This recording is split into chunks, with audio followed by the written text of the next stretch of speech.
Quand même, il faut signaler une première chose. Vous avez vu qu'il est passé sur France 3. C'est un petit détail non négligeable parce que, en réalité, lorsque l'on accuse, pas tout à fait à tort d'ailleurs, les médias, les journalistes d'être complices de ce qu'on pourrait appeler le système, hein, bon, je vais revenir là-dessus, il faut toujours faire attention parce qu'en réalité, vous avez des journalistes qui, très clairement, et c'est dit un peu en filigrane hein, d'un certain point de vue, eux-mêmes contestent la façon dont s'organise la construction européenne, et puis je vais parler des autres sujets. L'avantage de ce documentaire également, c'est qu'il permet de donner la parole à des personnes qui finalement, d'un certain point de vue, on va dire, tiennent des propos que nous ne récuserons pas. Lorsque par exemple Nicolas Dupont-Aignan parle de la classe ouvrière, qui est quand même la première victime, là on peut faire le lien avec notre position au pôle de Renaissance communiste en France, la première victime de cette construction européenne, au sujet de laquelle il faudrait remonter par contre dans le temps, un petit peu.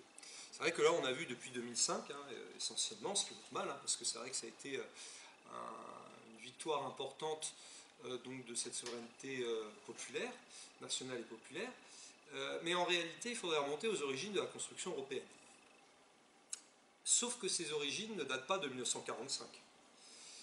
Elles datent d'au moins 1918, et si ce n'est même un petit peu avant. Quand on dit ça, alors forcément ça peut éventuellement un peu surprendre parce que ce que l'on entend généralement dans les cours d'histoire que vous avez pu avoir éventuellement au collège et au lycée, on vous fait commencer en 1945 la construction européenne, tous ces grands moments pour avoir la paix, la prospérité, la peur d'être impuissant face aux États-Unis, l'URSS surtout d'ailleurs, on va y revenir. Je crois qu'il faut surtout voir que la construction européenne, dès ses origines, c'est-à-dire dès au moins 1918, est avant tout un projet qui est pensé, conçu, d'abord par quelques petits groupes, ça n'a pas trop changé d'ailleurs, c'est-à-dire à l'époque de grands industriels, le grand secteur commercial. Je vous signale que Jean Monnet était marchand de cognac, enfin il venait d'une famille de marchands de cognac, et que le premier député à avoir parlé des États-Unis d'Europe à l'Assemblée nationale se nomme Jean Hennessy, marchand de cognac lui également. Bon, ne croyez pas que c'est une simple coïncidence. Le grand commerce, la grande industrie, la banque évidemment, la grande banque, et tout cela avec, on va dire si vous voulez, un double objectif. Le premier objectif évidemment, dans une logique purement capitaliste, qui est assez évident, c'est vraiment pouvoir réaliser les bénéfices, les profits les plus importants, et à une échelle pas seulement nationale, puisqu'il y a déjà un regard qui est tourné vers les États-Unis d'Amérique à ce moment-là, en constatant qu'il y a un marché très efficace, etc. C'est génial, les États-Unis d'Amérique. On va faire la même chose. Petite parenthèse, des socialistes regardent déjà également comment fonctionnent les États-Unis d'Amérique d'un point de vue économique, industriel. On pourrait citer le nom, donc ça c'est plutôt à la fin de la Deuxième Guerre mondiale, d'André Philippe par exemple. Et puis il y a quand même un deuxième objectif avec la construction européenne et qui là va faire le lien avec notre position au pôle de Renaissance communiste en France. C'est que la construction européenne, dès ses origines, a une vocation anticommuniste. Mais dès ses origines. Parce qu'il faut bien regarder quand même la chronologie, c'est là où je reviens sur les dates. Si on part de 1945, évidemment, dans ce cas-là, vous donnez comme élément prioritaire à la construction européenne la Deuxième Guerre mondiale, tous les massacres qu'il y a eu, l'extermination des Juifs, etc. Bon, et avec cette idée qu'on va faire la paix entre tous les peuples d'Europe parce qu'il y en a marre que l'on se tape dessus, etc. Le problème, c'est que, en fait, et cela se retrouve durant tout l'entre-deux-guerres, et cela va se retrouver durant la Deuxième Guerre mondiale, l'un des moteurs majeurs de ceux qui animent la construction européenne, c'est l'anticommunisme. Parce qu'en 1917 a lieu la révolution d'octobre en Russie. Et à ce moment-là, il y a véritablement la peur. La peur de la diffusion du bolchevisme en Europe. D'ailleurs, très rapidement, les dispositions sont prises avec, d'une part, ce qu'on appelle les traités de paix, qui visent avant tout à contenir le péril rouge, notamment avec la paix de Brest-Litovsk et puis tous les traités qui vont suivre derrière. Je me souviens d'ailleurs qu'il n'y a pas de paix à ce moment-là. La Première Guerre mondiale, elle s'arrête officiellement le 11 novembre 1918. En réalité, la guerre se poursuit avec la Russie bolchevique jusqu'en 1921.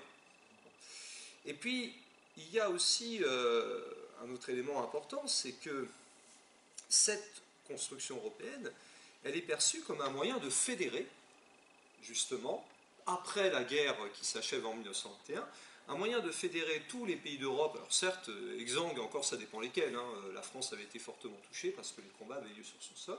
C'est un moyen de fédérer contre ce péril rouge, avec l'appui des États-Unis, avec l'appui déjà des États-Unis, et avec l'initiative qui est prise, je l'ai dit, par ces grands industriels, ces grands commerçants. Prenons un seul exemple. Agnelli, en Italie, pour Fiat. Dès 1918, il appartient déjà à une mouvance fédéraliste européenne.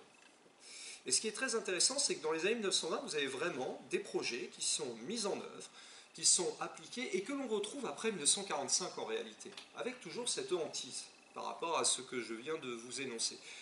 Il y a une année qui est très intéressante de ce point de vue, c'est l'année 1926. Parce qu'en 1926, en l'espace de quelques mois, vous avez toute la logique de la construction européenne qui s'établit. Le premier projet intervient au printemps 1926, c'est la création du Comité franco-allemand d'information et de documentation, le CFAID. Et ce comité, qu'est-ce que c'est? C'est tout simplement une espèce d'instance de discussion, si vous voulez, qui va réunir les élites économiques, intellectuelles, parfois même politiques, puisque Otto Abetz, celui qui sera l'ambassadeur d'Allemagne en France entre 1940 et 1944, et Pierre Laval d'ailleurs, s'y côtoient. Autrement dit, vous avez déjà l'espèce de moteur franco-allemand qu'on souhaite créer à l'époque. Je ne dis pas qu'il n'y a pas d'objectif de réconciliation, on ne peut pas dire qu'il n'y en a pas du tout. Mais ce n'est pas le seul moteur. Car tous ces gens sont animés, je répète, par cette peur qui existe, notamment de la diffusion du communisme en Europe. Et cela peut se comprendre. 4 mois après, environ en septembre 1926, est fondée l'Entente internationale de l'acier, l'EIA. Et alors l'EIA, c'est très simple, c'est l'ancêtre de la CECA. C'est l'ancêtre de la CECA. Vous avez l'Allemagne, vous avez la France, vous avez la Belgique, le Luxembourg, et à l'époque la Sarre qui est détachée de l'Allemagne, parce que c'était à la fin de la guerre, etc., et qui sera rattachée en janvier 1935 par référendum. Bon, alors si vous voulez, qu'est-ce que c'est que cette EIA? Je vous l'ai dit, c'est vraiment l'ancêtre de la CECA, le grand cartel de l'acier, en quelque sorte, avec toujours ce double objectif à la fois de rationalisation, j'utilise le vocabulaire de ces gens, rationaliser, on va restructurer, comme ça on va pouvoir être plus compétitif, faire des profits, enfin ça n'a pas changé, ça n'a vraiment pas changé, mais, et j'insiste véritablement là-dessus, avec cette optique de dompter, de maîtriser, de combattre et, si possible, d'exterminer le péril rouge. Il n'est d'ailleurs pas étonnant de constater qu'un grand nombre de ces européistes vont tous finir dans la collaboration pendant la Deuxième Guerre mondiale. Je pourrais vous donner des tas d'exemples. D'ailleurs, curieusement, c'est assez bizarre, j'ai beaucoup appris en préparant l'agrégation d'histoire entre 2007 et 2009, puisque pendant l'agrégation d'histoire, vous avez 4 questions au programme, une question par période antique, médiévale, etc. Et pour l'histoire contemporaine, à l'époque, c'était Penser et construire l'Europe, 1919-1992. Et ça permet de découvrir un peu les joies de toute cette construction européenne pendant cette période.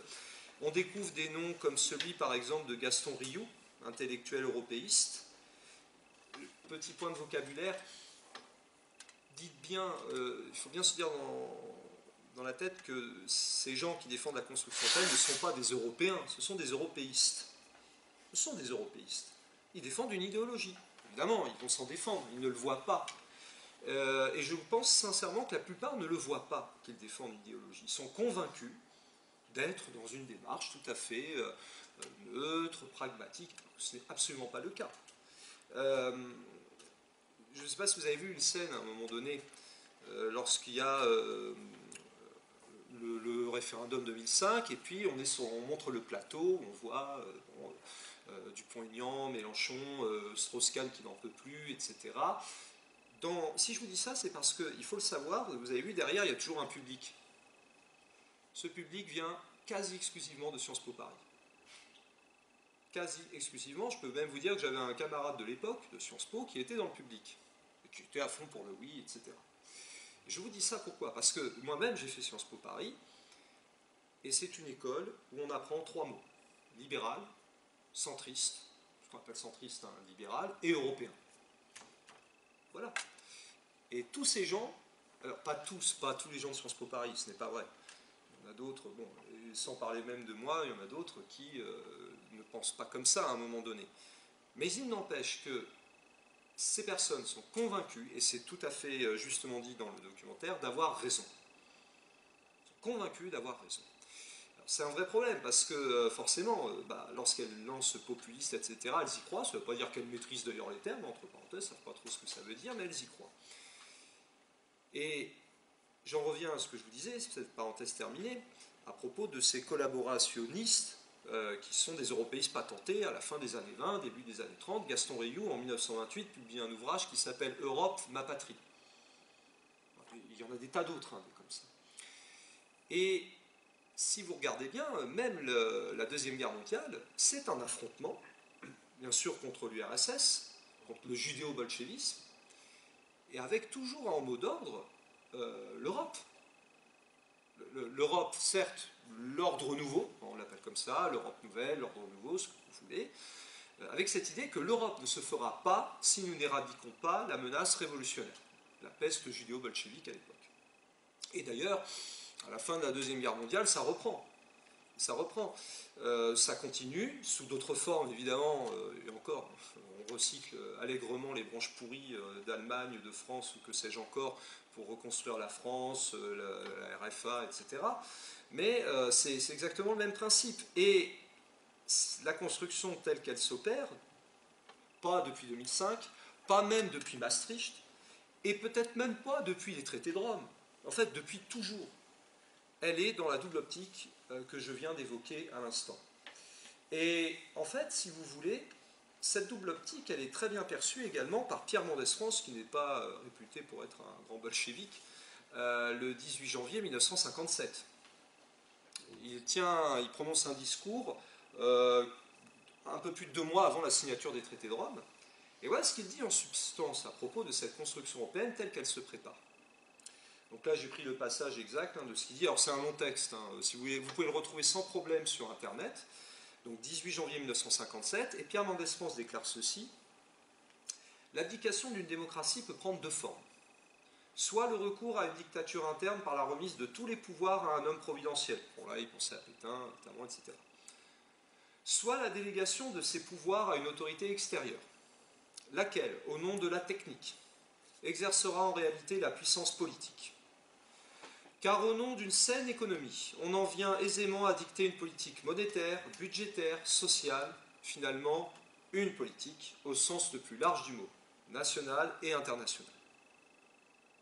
Donc, si vous voulez, ce passage, il y en a d'autres, hein, très clairement, il dénonce ce traité, et la preuve que depuis toujours, la construction européenne s'est opérée dans cette logique, bien sûr, de destruction du cadre démocratique national et populaire, j'insiste sur le « et populaire », mais aussi, justement, de la guerre menée contre toutes ces tentatives de la part de la classe ouvrière, mais pas que de la classe ouvrière, hein, du mouvement populaire de manière plus générale, d'arracher des conquêtes démocratiques et sociales. Et évidemment, ça s'est accéléré à partir du moment où, en particulier, le Parti socialiste, qui, bon, alors, on parle de trahison du Parti socialiste en 2005, enfin 2008, on pourrait remonter à 1983, on pourrait remonter à beaucoup plus tôt, hein, très franchement. Mais le documentaire commençant en 2003-2004, bon, c'est pas un problème dans l'absolu. Mais à partir du moment où le Parti socialiste cautionne définitivement cette construction européenne avec le tournant de 1982-83, voilà. Et surtout, à partir du moment où, de son côté, le Parti communiste lui-même va commencer à épouser le mot d'ordre effectivement, de créer une espèce d'autre Europe, une Europe sociale, une Europe, que sais-je encore, sans s'apercevoir que la construction européenne telle qu'elle est menée dans le cadre de la lutte des classes. Mais de la lutte des classes par ceux qui ont décidé de construire une Europe exclusivement aux intérêts de leurs intérêts de classe, c'est-à-dire capitalistes, etc. Je répète, les grands industriels, les grands banquiers, je vous ai cité quelques, Agnelli, Hennessy, Jean Monnet, je pourrais vous parler de Jacques Lacourgaillé dans les années 1920, qui est le responsable du grand commerce en France. Enfin, vous avez bien vu Arnaud Lagardère, tous, mais absolument tous, sont dans cette logique. J'insiste d'ailleurs au passage sur le grand capital, parce qu'il faut faire attention à établir un distinguo avec les petits artisans et les petits commerçants qui, pour une bonne partie d'entre eux, n'ont pas forcément intérêt à ce que cette construction européenne s'opère, au contraire. Cette construction européenne est l'occasion pour justement de détruire ces petits commerces de proximité potentiellement qui existent. Alors, c'est pour cela que le PRCF défend, depuis sa création en 2004, donc vous voyez, avant le référendum de 2005, défend la rupture totale, claire, nette, définitive avec l'Union européenne, qui est une vraie prison des peuples, vous le voyez bien. On a pris l'exemple du Royaume-Uni, de la France, mais on pourrait citer tous les exemples d'avant. Le premier non à un traité européen de la part à la suite d'un référendum, c'est en 1992. Ce sont les Danois qui refusent le traité de Maastricht. Et puis vous avez eu les Néerlandais 3 jours après les Français en 2005, les Irlandais en 2008, les Grecs en 2015. C'était par rapport, vous savez... Même les Néerlandais, c'est passé assez inaperçu, d'ailleurs, en avril 2016, ont de nouveau rejeté par référendum un traité de libre-échange entre l'Union européenne et l'Ukraine. Vous voyez, donc, c'est très clair. Bon. Et nous, ce que nous disons, c'est que c'est simple, en tant que communistes, nous sommes, parce qu'on nous accuse parfois d'être nationalistes au PRCF, en tout cas, ce qui est sûr, c'est que nous sommes patriotes. Oui, nous défendons très clairement la classe ouvrière, le mouvement populaire de la France, non pas pour nous replier sur nos frontières, parce que nous ne sommes pas dans une logique de nationalisme à la sauce extrême droite, qui d'ailleurs, entre parenthèses, je tiens à le signaler, c'est vu dans le documentaire, en tout cas c'est dit comme tel, le Front National n'a jamais vraiment eu l'intention de sortir de l'Union européenne, jamais. Jamais. Et ce n'est pas la présence de Florian Philippot, qui d'ailleurs est présenté comme un chevènementiste. Je vous invite à regarder un article qui avait été publié sur le site Initiative communiste, où vous découvrirez le passé de M. Philippot, puisqu'il aime bien se dire chevènementiste. Eh bien, à ce sujet, je disais donc que le PRCF non seulement défend cette logique patriotique, mais également la rupture avec l'Union européenne doit se faire selon une logique internationaliste, c'est-à-dire dans le combat dans lequel nous nous inscrivons, qui est celui d'une lutte contre le grand capital, contre toute cette oligarchie au niveau européen. Alors, quand je dis au niveau européen, je parle de l'échelle, je ne parle pas de les Européens, ça. Pour moi, c'est européiste, ça. C'est pas européen, c'est européiste. Mais au niveau européen, et de ce point de vue, c'est pourquoi nous appelons à la sortie de l'Union européenne de l'euro. L'euro qui est cette monnaie qui a été créée. La monnaie n'est pas seulement un moyen d'échange, comme vous le savez, c'est un instrument politique, etc. Mais elle a été créée aux conditions de l'Allemagne, à tel point que même la Cour constitutionnelle de Karlsruhe en Allemagne a conditionné la participation du pays en 1993 au respect pur et simple des critères. Donc si vous voulez changer quelque chose, il faut aller voir les juristes à Karlsruhe. Voilà. Vous verrez ce qu'ils vous diront. Donc, dans le fond, la sortie de l'Union européenne, de l'euro, je n'ai même pas besoin de préciser de l'OTAN, mais on va quand même le dire pour que ce soit bien clair, puisque c'est vrai que l'Union européenne a été pensée, en tout cas est présentée toujours, comme un facteur de paix. Alors, là-dessus, j'insiste sur un point. On ne peut pas nier la sincérité des acteurs en 1945, qui sortent de la guerre, etc. Bon, très bien. Mais enfin, il n'y a pas que ça, on est bien d'accord. Aujourd'hui, vous avez entendu Nicolas Sarkozy qui explique que si vous votez non au traité établissant une constitution pour l'Europe, ça va être la guerre, voilà, la paix mérite le oui, etc. On est habitué à ce genre d'argumentation. Ce que ne voient pas ces dirigeants, c'est que la guerre, elle existe déjà. Elle existe d'abord, elle a eu lieu dans les années 1990 en Yougoslavie. On pourrait parler d'autres cas. Et puis, il existe d'autres formes de guerre. La guerre sociale, par exemple. La guerre menée à l'encontre de, encore une fois, des travailleurs du pays, notamment de la classe ouvrière, des ouvriers qui ont quand même voté à 80% contre le TEC en 2005. Il faut quand même le rappeler. Bon. Donc, sortie de l'Union européenne, de l'euro et de l'OTAN, mais non pas pour sortir uniquement. Ce n'est pas ça l'objectif, ce n'est pas sortir pour sortir. Nous considérons au PRCF que la sortie de l'UE, de l'euro et de l'OTAN est la condition majeure pour rompre avec le capitalisme, ce qui est quand même notre objectif, c'est-à-dire ouvrir la voie vers le socialisme. Et à l'heure actuelle, tenter d'aller vers le socialisme quand on est au sein de l'Union européenne, ce que vous voulez que je vous dise, vous voyez bien d'ailleurs le désarroi des personnes du Parti socialiste, etc. Le professeur de sciences politiques que vous avez vu, Rémi Lefebvre, qui d'ailleurs a flirté avec le Parti socialiste, où on a été membre, etc. Bon, mais il le dit clairement, il dit, bon, de toute façon, qu'est-ce que vous voulez faire comme politique de gauche dans ce cadre qui qualifie de libéral, capitaliste, hein, disons-le clairement, depuis le début, comme je vous ai dit, si on reprend cette chronologie qu'on pourra affiner, on aura le temps peut-être après dans la discussion. Et là, ça ramène en fait, si vous voulez, à la question de la sortie, de la manière avec laquelle cela peut se dérouler. Bon, vous avez vu qu'il y a le Brexit, que ça prend du temps, que c'est difficile, etc. Ce qui d'ailleurs est assez normal d'un certain point de vue. D'abord, il faut signaler que ce sont les travailleurs anglais et gallois notamment qui ont voté en majorité pour la sortie. Donc il y a bien un problème de classe sociale, encore une fois, que l'on retrouve dans cette question.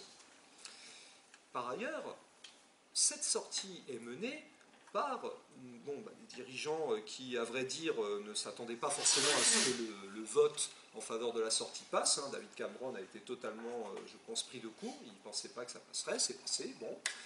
Theresa May, qui, à défaut d'être de gauche, c'est moins qu'on puisse dire, au moins défend le principe du vote tel qu'il a été établi, contrairement à chez nous. Chez nous, faites ce que vous voulez, de toute façon, ça ne changera rien. Le problème, c'est que cela passe par des négociations, comme vous pouvez le constater. Et pourquoi ? Tout simplement parce que le gouvernement qui est en place n'est pas là pour défendre les intérêts, dans l'absolu, des travailleurs britanniques, gallois, écossais, anglais. Ce gouvernement est là pour faire respecter la parole telle qu'elle a été clairement énoncée par les Britanniques en 2016. Négocier avec l'Union européenne, c'est en fait tomber dans une impasse. Et vous voyez un petit peu la situation à l'heure actuelle du Royaume-Uni.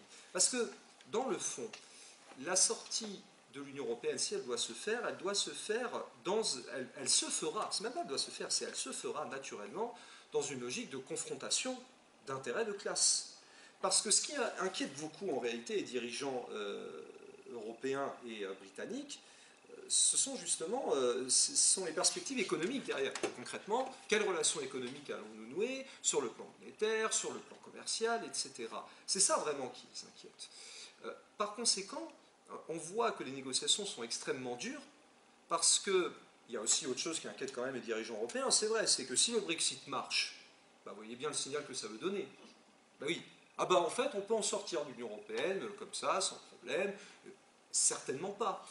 Se lancer dans un cycle de négociation, c'est prendre le risque de se retrouver face à une Union européenne qui va tout faire, mais absolument tout faire, pour faire échouer la sortie de l'Union européenne.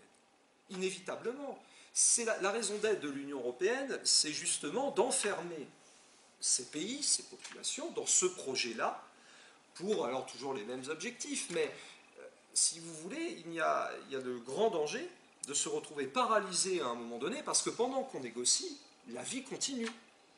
La vie continue, la fuite des capitaux continue. C'est-à-dire que l'une des toutes premières mesures à prendre dès qu'il y a une sortie de l'Union européenne, c'est le blocage des capitaux, immédiatement. C'est la nationalisation. Les nationalisations, d'ailleurs, accessoirement, qui ne concerneraient pas que le secteur financier, mais avant tout le secteur financier. Parce que la vie continue pendant ce temps-là. Et d'ailleurs, les capitaux, eux, ont toujours adoré la libre circulation, c'est pas nouveau. On pourrait prendre l'exemple du Front populaire en 1936, auquel nous nous référons au PRCF. pourquoi à un moment donné ça bloque le Front populaire? Pour une raison très simple, c'est que dès le mois de juin, dès que les accords Matignon sont signés, Léon Blum refuse de bloquer les capitaux. Donc que fait le patronat? Voilà. Il fout le camp, et il planque les capitaux en Suisse. Donc si vous voulez, si vous ne vous attaquez pas au problème de base, qui est celui-ci, la sortie de l'Union européenne, elle va être très difficile. Or, c'est une décision à prendre dans les médias. Ça passe donc, si vous voulez, par... Alors, ce qu'on appelle, c'est ce qu'on peut appeler une désobéissance au traité, mais la question ne se pose même pas. Je veux dire, par définition, dès que vous prenez une mesure comme ça, clairement orientée sur le blocage des capitaux, vous désobéissez au traité. Tant mieux. De fait, vous en sortez immédiatement. Et en réalité, vous créez cet affrontement de classe qui est possible, non pas dans le cadre d'une négociation, je répète, parce que dans le cadre de la négociation, ne vous inquiétez pas qu'on trouvera toujours un moyen de paralyser les revendications, etc. Et pendant ce temps-là, vous ne tenez pas la main sur l'essentiel. C'est dans cela que nous appelons au Frexit progressiste. Donc la sortie de l'Union européenne, de l'euro, de l'OTAN, pour ouvrir la voie vers le socialisme. Et ça nécessite de placer pour cela les travailleurs du pays, et notamment la classe ouvrière, au cœur de ce rassemblement. Parce que ce sont quand même les premières victimes, encore une fois, de cette construction européenne, on l'a dit à plus d'un titre. Mais nous ne sommes pas, de ce point de vue, nous sommes conscients des rapports de force politiques. Ce n'est pas notre organisation toute seule qui va arriver, certainement pas. C'est pour cela que nous considérons que pour tendre vers cet objectif, nous souhaitons constituer ce que nous appelons un FRAP, un front antifasciste d'abord, c'est important. C'est important parce que, vous savez, l'extrême droite est souvent présentée comme étant anti-européenne, mais en réalité, vous aurez remarqué d'une part qu'elle arrive au pouvoir dans pas mal de pays membres de l'Union européenne. Ça n'a pas l'air d'ailleurs de spécialement déranger dans le fond les dirigeants européistes, bon, c'est pas trop gravissime. D'autre part, l'extrême droite, en fait, défend un projet européen. Un projet européen qu'on pourrait qualifier d'Europe boréale. Voilà. Cette Europe boréale qui est une Europe, somme toute, relativement ethniquement identifiable, si j'ose dire, assez clair. Et je ne plaisante pas, le Front National en 1984 déjà avait un programme pour l'Europe des libertés, etc. Et puis on va défendre donc finalement cette ethnie, on pourrait dire race s'il le faut, pour parler avec leur vocabulaire, européenne menacée par les invasions. Et c'est pas nouveau. Vous retrouvez déjà la même chose avant 1939. C'est pas nouveau, si vous voulez, tout ça. Donc, antifasciste, très clairement, aucun compromis, aucune compromission. Patriotique, populaire, et écologiste, puisque quoi qu'on en dise, cette question-là, elle est fondamentale aujourd'hui, justement, dans l'orientation que nous souhaitons donner. Mais ce FRAP est ouvert donc à toutes les forces progressistes, patriotiques, qui tirent dans le même sens de sortie de l'Union européenne, de l'euro et de l'OTAN, avec la perspective, encore une fois, d'ouvrir la voie au socialisme. Ce Frexit progressiste, évidemment, nécessite d'adopter aussi une stratégie vis-à-vis de l'Union européenne, et on ne peut pas faire impasse, et je vais terminer là-dessus pour laisser la discussion s'engager, sur la situation conjoncturelle immédiate, c'est-à-dire les élections européennes. Donc, comme vous pouvez le voir sur nos affiches, nous appelons à l'abstention citoyenne. Alors pourquoi? D'abord parce que, dans le fond, ça a été dit, et c'est un petit peu le sens de nos affiches, quoi que vous votiez, on s'en fiche de votre avis. Quoi que vous votiez. Ça ne sert à rien. Et c'est vrai que, de surcroît, ce Parlement européen, quand on regarde les textes, n'a quasiment aucun pouvoir. Et d'ailleurs, ce n'est même pas nous qui le disons. Ce sont par exemple des dirigeants de la France insoumise qui l'ont dit. Les pouvoirs du Parlement européen sont quasiment fictifs. Il n'y a rien. Vous pourrez bien sûr essayer de faire un coup d'éclat de temps en temps dans l'enceinte du Parlement, mais là aussi il faut se demander quel est le rapport de force, si j'ose dire, politique et médiatique. Je pense que dans la salle, si vous êtes là, c'est aussi parce que vous avez un véritable intérêt pour la question politique de manière générale, quelle qu'elle soit. Donc vous suivez ce qui se passe au quotidien, sur Internet, à la télé, etc. Vous vous renseignez, vous vous documentez. Combien le font? C'est-à-dire que pour savoir ce qui se passe au Parlement européen, il faut aller sur Internet, il faut se renseigner, il faut se documenter. Combien le font? Espère-t-on être audible en ayant droit à 2 minutes de parole au sein d'un Parlement terriblement hostile, où de toute façon on vous fera taire le plus rapidement possible, et où vous serez noyé dans une masse, quand même, il faut le rappeler, de partis européistes, puisque vous aurez le parti de la gauche européenne, le parti socialiste européen, le parti populaire européen, l'alliance libérale démocratique, je ne sais pas quoi, européenne, où se retrouvera la République en marche.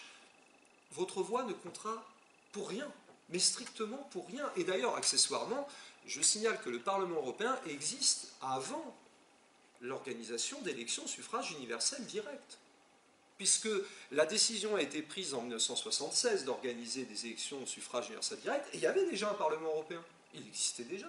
Il a toujours été conçu, dès le départ, pour ce qu'il est, c'est-à-dire une chambre d'enregistrement et une application de tous les traités. Alors, à partir de là, quel est l'intérêt d'aller s'enfermer dans ce Parlement européen en espérant gagner une petite visibilité?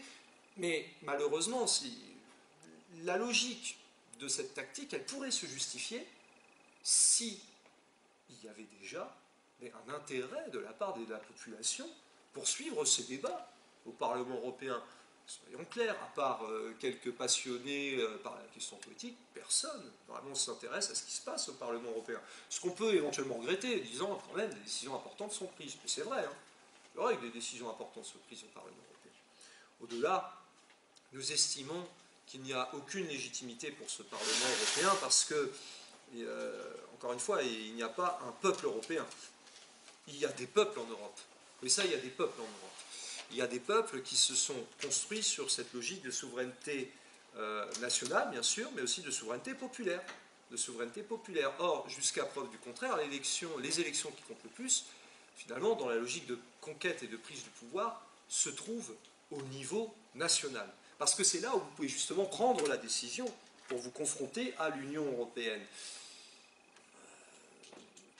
Vous savez comment fonctionnent de toute façon les institutions européennes.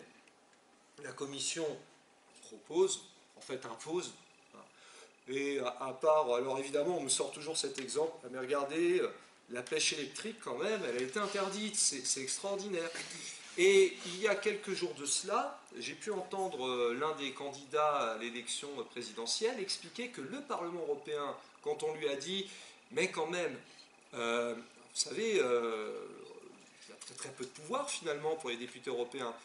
Et là, il commence à répondre, vous pouvez retrouver la séquence, hein, je vous dirai de quelle séquence il s'agit, sur Google, sur YouTube, et il commence à dire, alors d'abord, ce n'est pas complètement vrai hein, que les députés n'ont pas de pouvoir, donc il admet quand même que c'est vrai, on le reconnaît volontiers, et en expliquant que, imaginez s'il y avait eu 24 députés en plus qui s'étaient opposés au paquet ferroviaire, le paquet ferroviaire ne passait pas.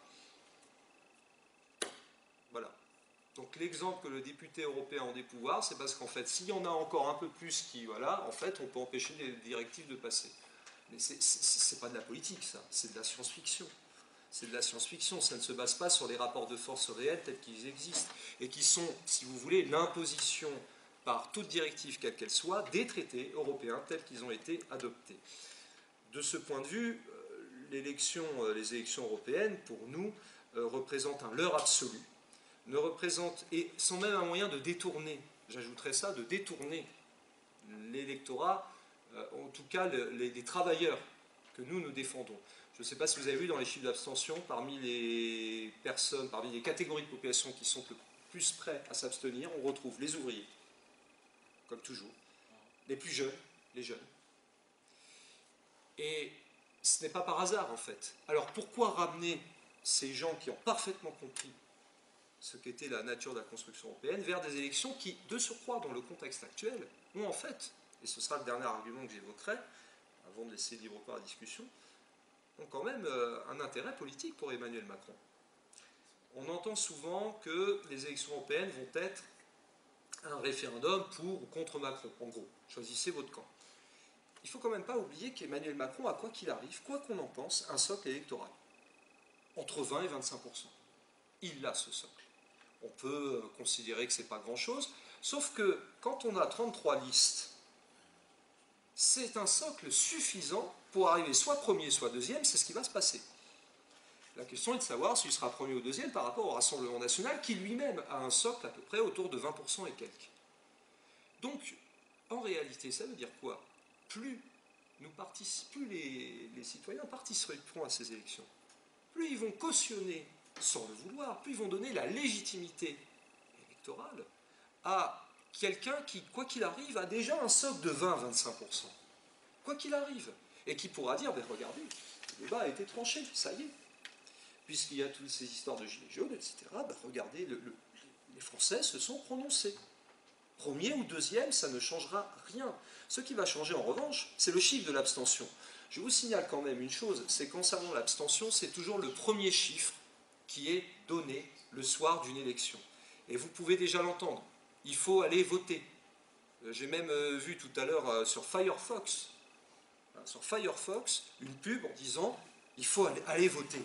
Allez-y, allez voter le 26 mai. Il faut voter. Oui, il faut voter, bien sûr. Pourquoi? Mais vous comprenez bien que les dirigeants européistes et nationaux qui défendent le projet européiste sont très inquiets.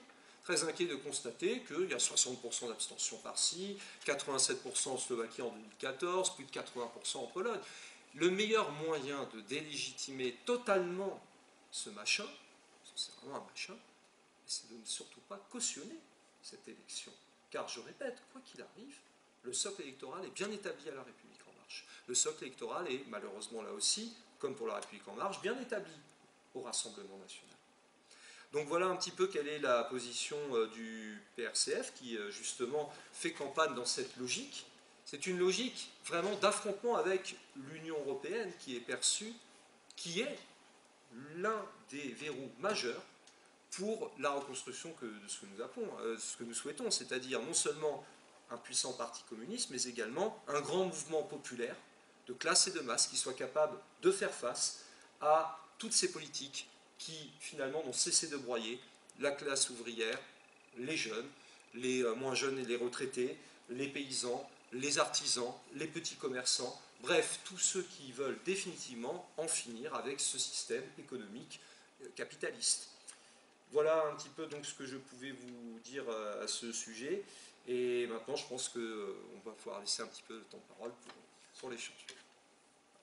Merci.